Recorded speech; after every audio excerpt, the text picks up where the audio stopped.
पुणे जिल्हा परिषद पुणे अंतर्गत ऑनलाईन शिक्षण वर्गामध्ये आपणा सर्वांचे हार्दिक स्वागत।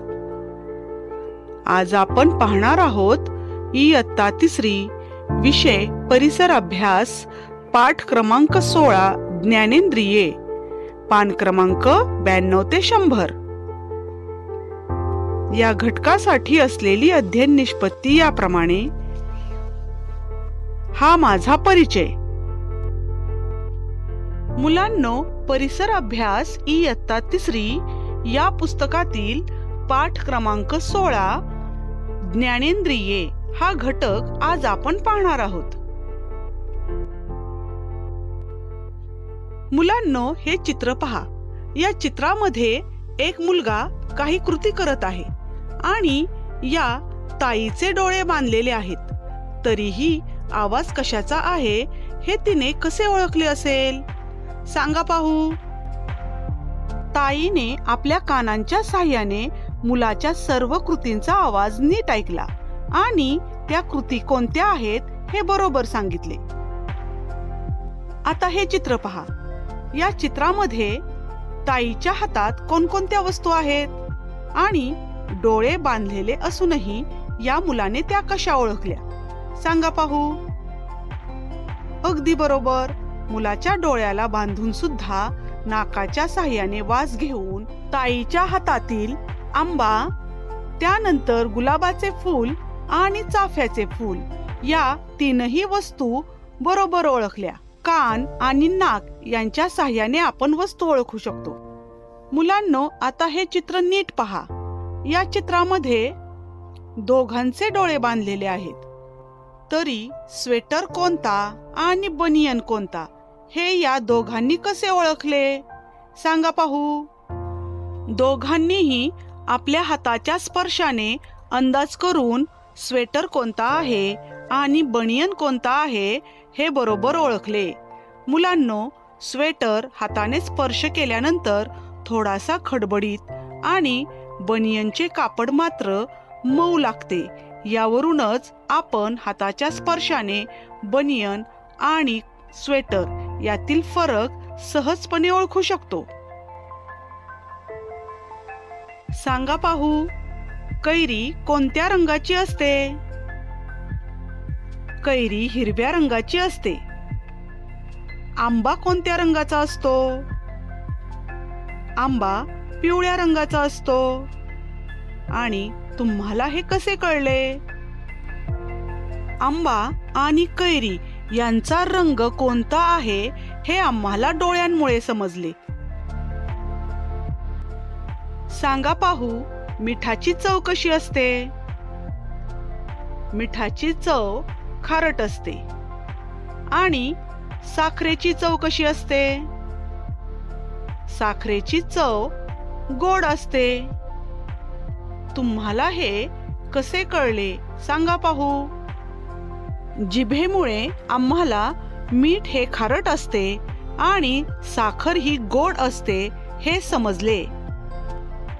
अशा प्रकारे मुलांनो, डोळे, कान, नाक, जीभ आणि त्वचा या अवयवांच्या साहाय्याने आपण आपल्या आजूबाजूची माहिती सहज मिळवू शकतो। आणि म्हणूनच या 5 अवयवांना एक नाव आहे, ते आहे ज्ञानेंद्रिये। ज्ञानेंद्रिये म्हणजेच आजूबाजूच्या परिस्थितीची माहिती देणारा अवयव। डोळे, कान, नाक, जीभ आणि त्वचा ही आपली ज्ञानेंद्रिये आहेत। मुलांनो, या ज्ञानेंद्रियाविषयी आपण आणखी माहिती घेऊयात। कल्पना करा, तुम्ही रस्त्याने चाललेले आहात। पुढे खड्डा आहे, तुम्हाला तो दिसतो। मग तुम्ही खड्डा टाळून पुढे जाता, पण खड्डा दिसलाच नसता तर काय झाले असते? तुम्ही खड्ड्यात पडला असता। तुम्हाला दुखापत झाली असती, पण डोळ्यांमुळे तुम्हाला तो खड्डा दिसला आणि त्याला टाळून तुम्ही पुढे गेला। आता मुलांनो, समजा तुम्ही घराच्या जवळ खेळत आहात। एकाएकी ढगांचा गडगडाट ऐकू येतो। यावरून तुम्ही ओळखता की आता जोराचा पाऊस सुरू होणार आहे। मग पाऊस सुरू व्हायच्या आत तुम्ही घर गाठता, पण ढगांचा गडगडाट ऐकू आला नसता तर काय झाले असते? तुम्ही पावसात भिजला असता. म्हणून सभोवताली काय चालले आहे याचे ज्ञान होणे गरजेचे असते. त्यामुळे हालचाल करणे सोयीचे जाते. आपण सुरक्षित राहू शकतो. सभोवताली काय चालले आहे याचे ज्ञान आपल्याला कसे मिळते? ते ज्ञान आपल्याला डोळे, कान, नाक, जीभ आणि त्वचा करून देतात. म्हणून त्यांना ज्ञानेंद्रिये म्हणतात. या ठिकाणी तुम्हाला काही आकार दिलेले आहेत. त्या आकारावरून ती वस्तू कोणती आहे त्याचे नाव तुम्हाला सांगायचे आहे. पहिला आकार ओळखा आणि नाव सांगा. हा आकार आहे पतंग. अगदी बरोबर. पुढील आकार ओळखा आणि सांगा. ही आहे गदा. तिसरा आकार ओळखा आणि सांगा. अगदी बरोबर. हा आहे बाणाचा आकार. त्या पुढील आकार पहा आणि सांगा. हा आहे चंद्र. त्या पुढील आकार नीट पहा आणि सांगा पाहू. हा आहे पंखा. अगदी बरोबर. त्या पुढील आकार आहे तलवार. छान. त्या पुढील आकार अगदी सोपे आहे. ही आहे टोपी. आणि शेवटचा आकार तर खूपच सोपा आहे. ही आहे छत्री. अशा प्रकारे आकारावरून ती वस्तू कोणती आहे हे आपण सहजपणे ओळखू शकतो. या ठिकाणी काही चित्रे दिलेली आहेत. त्या चित्रांचा रंग तुम्हाला सांगायचा आहे. पहिले चित्र कशाचे आहे? ही आहे संत्री. संत्रीचा रंग आहे नारंगी. पुढील चित्र आहे टपाल पेटी. टपाल पेटीचा रंग आहे लाल. त्या पुढील चित्र आहे कावळा आणि कावळ्याचा रंग आहे काळा. त्या पुढील चित्र आहे इंद्रधनुष्याचे आणि इंद्रधनुष्यामध्ये 7 रंग असतात. तांबडा, नारंगी, पिवळा, हिरवा, निळा, पारवा आणि जांभळा. त्या पुढील चित्र आहे आकाशकंदील. यामध्ये सुद्धा काही रंग आहेत, लाल, पिवळा व हिरवा. त्या पुढील चित्र आहे टोमॅटो आणि टोमॅटोचा रंग आहे लाल. अशा प्रकारे डोळा हा आपला महत्वाचा ज्ञानेंद्रिय आहे. डोळ्यांमुळे आपण पाहू शकतो. आपल्याला वस्तूंचा रंग समजतो, आकार सुद्धा समजतो. या ठिकाणी पहिल्या चित्रामध्ये स्थानकावरील लोकांना आगगाडी दूर दिसत आहे आणि दुसऱ्या चित्रामध्ये ती आगगाडी जवळ दिसत आहे. अशा प्रकारे वस्तू किती जवळ आहे किंवा किती दूर आहे हे आपल्याला डोळ्यांमुळेच समजते. मुलांनो, आता तुम्हाला एक नवीन खेळ शिकायला मिळणार आहे. खेळाचे नाव आहे म्हणजे वाघाचे पंजे. यामध्ये वर्गातील सर्व मुलांवर आळीपाळीने राज्य येईल. ज्याच्यावर राज्य येईल त्याने फळ्याकडे चित्रात दाखवल्याप्रमाणे तोंड करून उभे राहावे. हाताने डोळे घट्ट झाकून घ्यावेत. शिक्षकांनी इतरांपैकी 5 मुले निवडावीत. त्या 5 मुलांपैकी एकेकाने आपल्या जागेवर बसून पुढील वाक्य मोठ्याने म्हणायचे आहे. कोणते वाक्य म्हणायचे आहे? म्हणजे वाघाचे पंजे. मग ज्याच्यावर राज्य असेल त्याने ते नीट ऐकावे आणि आवाज कोणाचा ते ओळखावे. उत्तर बरोबर आले तर वर्गातील सर्व मुलांनी टाळ्या वाजवायच्या. 5ही वेळा बरोबर उत्तर देतील त्यांना शिक्षकांनी शाबासकी द्यावी. तुम्ही सुद्धा तुमच्या मित्रांबरोबर हा खेळ शाळेत किंवा घरी नक्की खेळा. हा खेळ खेळत असताना कानामुळे आपण ऐकू शकतो हे आपल्या लक्षात येते. मुख्य म्हणजे समोरची व्यक्ती काय बोलते ते आपल्याला समजते. आवाज कर्कश आहे की मृदू ते सुद्धा आपल्याला कानामुळेच समजते. कानांमुळे आवाज एखाद्या पक्ष्याचा आहे की प्राण्याचा तेही आपल्याला कळते. आवाज कोणत्या दिशेने येतो ते आपल्याला कानांमुळे समजते. पहा मुलांनो, रस्त्यावरून चालत असताना मागून येणाऱ्या गाडीच्या हॉर्नचा कर्कश आवाज ऐकून आपण बाजूला होतो. त्यामुळे गाडीची आपल्याला धडक बसत नाही आणि आपले रक्षण होते. त्याचप्रमाणे चिमणी, कावळा, मोर, पोपट, कोंबडी, बदक यांसारख्या पक्ष्यांचे व कुत्रा, मांजर, गाय, शेळी, घोडा, गाढव, वाघ किंवा माकड यांसारख्या विविध प्राण्यांचे आवाज आपल्याला सहज ओळखता येतात. एखाद्याने मारलेल्या हाकेचा आवाज कोणत्या दिशेने आला हे देखील आपल्याला कानांमुळे समजते. या ठिकाणी आईच्या हातामध्ये एक आंबा आहे आणि हा आंबा खाऊ नको असे ती आपल्या मुलाला सांगत आहे. का बरे ती असे सांगत असेल, सांगा पाहू.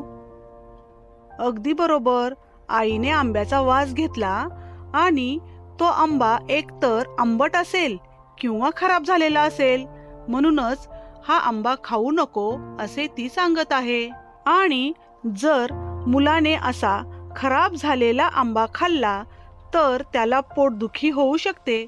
म्हणून नाक हे आपले महत्वाचे असे ज्ञानेंद्रिय आहे. नाकामुळे आपण वास घेऊ शकतो. फुलांचा सुगंधी उदबत्तीचा वास आपल्याला नाकामुळेच येतो. हवा कुबट आहे हे वासावरूनच समजते किंवा खाद्यपदार्थ खराब झाल्याचेही वासावरूनच समजते. अशा वेळी आपण योग्य ती काळजी घेऊ शकतो. नाकामुळेच खाद्यपदार्थ खराब झाला आहे हे आपल्याला समजल्यामुळे आपण पोटाचे अनेक विकार टाळू शकतो. त्याचप्रमाणे एखादी वस्तू जळत असल्याचा वास आल्यास होणारा संभाव्य धोका देखील आपण वेळीच टाळू शकतो. जरा डोके चालवा आणि सांगा, उन्हाळ्याच्या दिवसात जवळपास कुठेतरी पाऊस पडत असेल तर ते घर बसल्या कसे समजते? मुलांनो, मातीला सुद्धा सुगंध असतो आणि उन्हाळ्याच्या दिवसात या तापलेल्या मातीवर पाऊस पडला तर या मातीचा सुगंध दूरवर पसरतो आणि मग घर बसल्या देखील आपल्याला समजते की जवळपास कुठेतरी पाऊस नक्की पडलाय. आवाज कोणत्या दिशेने येतो हे समजले तर त्याचा फायदा काय? पहा मुलांनो, गाडीच्या हॉर्नचा आवाज जर आपल्याला वेळीच आला तर अपघातापासून आपला बचाव होतो. त्याचप्रमाणे आईने किंवा मित्राने मारलेली हाक नेमकी कोणत्या दिशेने आली हे जर आपल्याला समजले तर आपण पटकन त्या दिशेने जाऊ शकतो. कधी कधी शेतामध्ये काम करत असताना किंवा अडचणीच्या ठिकाणी काम करत असताना साप किंवा इतर काही धोकादायक प्राण्यांचा वेळीच आवाज आल्यामुळे आपण अशा प्राण्यांपासून स्वतःचे रक्षण करू शकतो. अशा प्रकारे आवाज कोणत्या दिशेने येतो हे जर आपल्याला समजले तर त्याचे अनेक फायदे आहेत. काय करावे बरे? घरात कुबट वास येत आहे. अशा वेळी घराचे दरवाजे आणि खिडक्या उघडून ठेवाव्यात. त्यामुळे कुबट वास खिडकी आणि दरवाजांमधून निघून जाईल. खाद्यपदार्थ खराब झाल्याचा वास येत आहे. अशा वेळी काय करावे बरे? मुलांनो, खाद्यपदार्थ खराब झाल्यास त्याला ओल्या कचऱ्याच्या डब्यात टाकून द्यावे, कारण असे खाद्यपदार्थ खाल्ल्यास आपल्याला पोटाचे विकार होऊ शकतात. जीभ, जिभेमुळे आपल्याला चव कळते. साखर गोड असते, गूळ गोड असतो, कारले कडू असते. या चवी आपल्याला जिभेमुळे समजतात. कैरी आणि लिंबू आंबट लागतात. मीठ खारट लागते, हेही आपल्याला जिभेमुळेच कळते. मिरची खाऊन जिभेची आग होते, तोंड भासते, म्हणून मिरची तिखट आहे असे आपण म्हणतो. मुलांनो, आज आणखी एक नवीन खेळ तुम्हाला शिकायला मिळणार आहे. खेळाचे नाव आहे 5 पांडव खोक्यात नाव घ्या डोक्यात. यामध्ये 4-5 मित्रमैत्रिणी मिळून हा गमतीचा खेळ तुम्ही खेळू शकता. एक पुठ्ठ्याचे खोके घ्या, एका बाजूला भोक पाडा. चित्रात दाखवल्याप्रमाणे तुमचा हात जाऊ शकेल एवढे भोक हवे. भोकासमोर छोट्या छोट्या 5 वस्तू ठेवाव्यात चित्रामध्ये दाखवल्याप्रमाणे. उदाहरणार्थ खोडरबर, एखादे नाणे, पेन्सिलचा तुकडा, छोटासा खडा, चिंचोका अशा वस्तू असाव्यात. ज्याच्यावर राज्य आहे त्या खेळाडूने खोक्यात हात घालून एक वस्तू हातात घ्यावी, स्पर्श करून ती ओळखावी, तिचे नाव सांगावे, नंतर ती वस्तू बाहेर काढून सर्वांना दाखवावी. हा खेळ तुम्ही तुमच्या मित्रमैत्रिणींसोबत शाळेमध्ये किंवा तुमच्या बहीण भावांसोबत घरी नक्की खेळा. त्वचा. या ठिकाणी आजोबा बादलीतील पाणी किती गरम आहे हे तपासून पाहत आहेत. त्वचा. त्वचेमुळे आपल्याला एखादी वस्तू गरम आहे की गार ते कळते. एखादी वस्तू खरखरीत आहे की गुळगुळीत हेही त्वचेमुळेच कळते. हालचालींमधील ताळमेळ. कामे करत असताना हालचालींमध्ये ताळमेळ कसा आवश्यक असतो ते आपण पाहूयात. आपण विविध कामे करत असतो. प्रत्येक कामासाठी वेगवेगळ्या हालचाली करतो. त्या करताना आपण एकाच वेळी अनेक अवयव वापरतो. या काकू शेंगदाणे भाजत आहेत. एकाच वेळी त्या कोणकोणते अवयव वापरत आहेत? पहा, त्यांनी मान खाली वाकवली आहे. डाव्या हातातील चिमट्याने कढई धरली आहे. त्याच वेळी त्या उजव्या हातातील उलथण्याने कढईतले शेंगदाणे परतत आहेत. डोळ्यांनी कढईकडे पाहत आहेत. शेंगदाणे नीट परतले जात आहेत ना, याकडे त्यांचे लक्ष आहे. शेंगदाणे खरपूस भाजले गेले की त्यांचा खमंग वास येतो. तो वास नाकाला जाणवला की त्या गॅसची शेगडी बंद करणार आहेत. अशा प्रकारे या सगळ्या हालचालींमध्ये ताळमेळ नको का? ताळमेळ नसेल तर चुका होऊ शकतात. शेंगदाणे परतताना सांडतील, नीट भाजले जाणार नाहीत, कच्चे तरी राहतील किंवा करपतील तरी. अशा प्रकारे कोणतेही काम करताना हालचालींमध्ये ताळमेळ नसेल तर कामात चुका किंवा घोटाळे होऊ शकतात. जरा डोके चालवा. शिलाई मशीनवर कापड शिवताना हालचालींतील ताळमेळ कसा साधला जातो? शिलाईची मशीन तुम्ही पाहिली असेल. आई किंवा टेलर कपडे शिवत असताना सुद्धा तुम्ही पाहिले असेल. मग सांगा पाहू, कपडे शिवताना कोणकोणत्या अवयवांच्या हालचालींमध्ये ताळमेळ साधावा लागतो? डोळे, हात आणि पाय या 3 अवयवांच्या हालचालींमध्ये कपडे शिवत असताना ताळमेळ साधला जातो. तरच कपडे व्यवस्थित शिवता येतात. शरीराच्या उणिवांवर मात. उणिवा म्हणजे कमतरता. शरीरामध्ये कमतरता असतील तर त्यावर कशी मात करायची ते आपण पाहूयात. शरीराचा एखादा अवयव नीट काम करू शकत नसेल तर त्या व्यक्तीला अनेक अडचणी येतात. डोळे व्यवस्थित काम करू शकत नसतील तर नीट दिसत नाही. कान व्यवस्थित काम करू शकत नसतील तर नीट ऐकू येत नाही. असे असेल तर हालचाली व्यवस्थित करता येत नाहीत. आपली कामे स्वतः करणे अवघड जाते. पण मुलांनो, अशा अडचणींवर मात करता येते बरं का. काही दोष डॉक्टरांकडून उपचार केल्यावर नाहीसे होतात, तर काही बाबतीत लोकांची मदत घेता येते. अनेक प्रसंगी विशेष साधनांची मदत घेता येते. मग स्वतःची कामे स्वतंत्रपणे करता येतात. अशा प्रकारे शरीराच्या उणिवांवर मात करण्यासाठी कोणकोणत्या विशेष साधनांची मदत घेता येते ते आपण पाहूयात. मुलांनो, या चित्रामध्ये एक व्यक्ती बसमध्ये चढताना दिसत आहे, परंतु त्या व्यक्तीच्या हातामध्ये काठी आहे. तो काठीच्या साहाय्याने का बरं बसमध्ये चढत आहे? सांगा पाहू. कारण त्या व्यक्तीला दिसत नाही, म्हणजे ती व्यक्ती अंध आहे आणि काठीचा आधार घेऊन तो बसमध्ये चढत आहे. मुलांनो, नीट दिसत नसेल तर चष्मा वापरता येतो. या मुलीने देखील चष्मा घातलेला आहे त्याप्रमाणे. अजिबात दिसत नसेल तर आवाज ऐकून, हातांनी चाचपून आपली कामे करता येतात. अंध व्यक्तींना पांढरी काठी वापरताना तुम्ही पाहिले असेल. काठीच्या मदतीने ते समोरील वाटेचा अंदाज घेतात. आसपासच्या आवाजांचाही रस्ता ओळखण्यास मदत होते.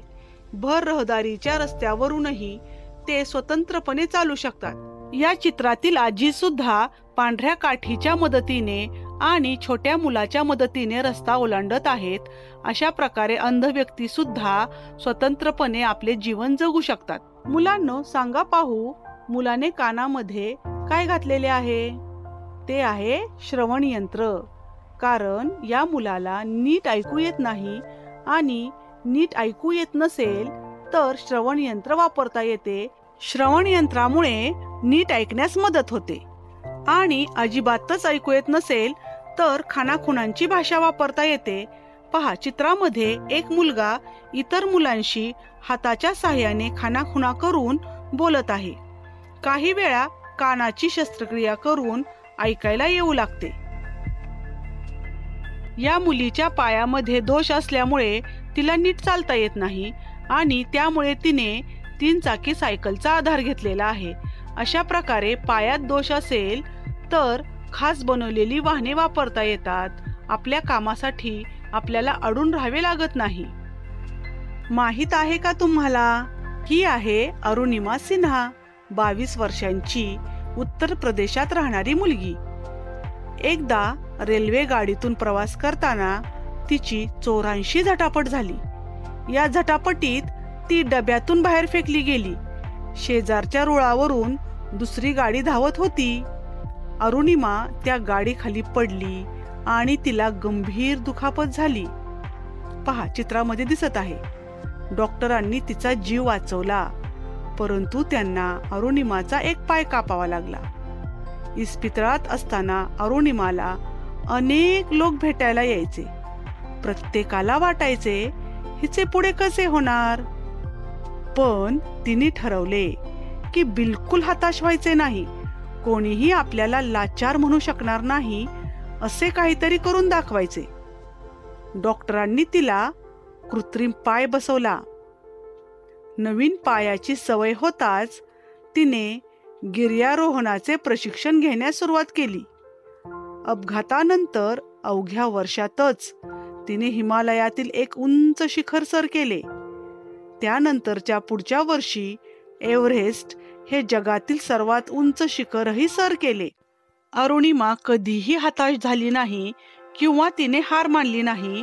एक पाय असून सुद्धा तिने अनेक पराक्रम गाजवले. माननीय पंतप्रधान नरेंद्र मोदी, माननीय राष्ट्रपती डॉक्टर APJ अब्दुल कलाम आणि माननीय राष्ट्रपती प्रणव मुखर्जी यांच्या हस्ते अरुणिमाला अनेक वेळा सन्मानित करण्यात आले आहे. मुलांनो, अरुणिमाच्या या गोष्टीवरून तुम्हाला काय शिकायला मिळते सांगा पाहू. कितीही मोठी संकटे आली तरी त्या संकटांना घाबरून न जाता त्यांचा सामना केला पाहिजे. संकटांवर मात केली पाहिजे. मुलांनो, या घटकाचा स्वाध्याय आपण पुढील तासाला पाहूयात. थँक्यू.